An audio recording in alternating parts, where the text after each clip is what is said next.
రెడ్డి చిత్రపటానికి పలువురు ట్రాన్స్జెండర్లు పాలాభిషేకం చేశారు. ట్రాఫిక్ వాలంటీర్లుగా విధుల్లోకి తీసుకోవడం పట్ల హర్షం వ్యక్తం చేశారు. వాళ్ళంతా తమను గుర్తించినందుకు సీఎం రేవంత్ రెడ్డికి ధన్యవాదాలు తెలిపారు. మహిళలతో సమానంగా మహాలక్ష్మి పథకాన్ని అందిస్తూ ఉన్నారని, గృహలక్ష్మి పథకం కింద డబుల్ బెడ్రూమ్ ఇండ్లను ఇస్తామని ముఖ్యమంత్రి ప్రకటించినందుకు కృతజ్ఞతలు తెలిపారు. సమాజంలో వివక్షకు గురవుతున్న తమను కాంగ్రెస్ ప్రభుత్వం గౌరవిస్తుందన్నారు.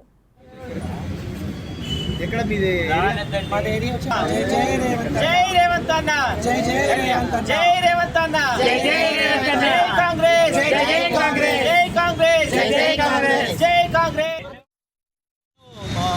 ట్రాన్స్జెండర్ సొసైటీ గర్వించదగిన విషయము. ఎందుకంటే దేశంలోనే ఏ సీఎం కానీ ఏ గవర్నమెంట్ కానీ ఇలాంటి కార్యం చేసి ఉండలేరు.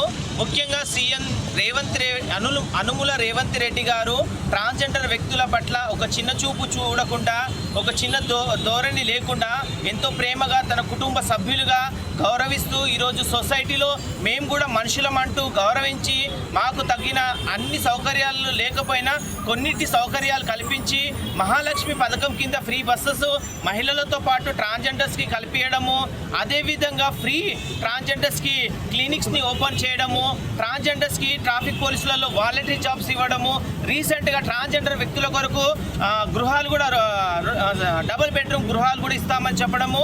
మా ట్రాన్స్జెండర్ సొసైటీ మొత్తము సీఎం రేవంత్ అన్న రెడ్డికి ఎంతో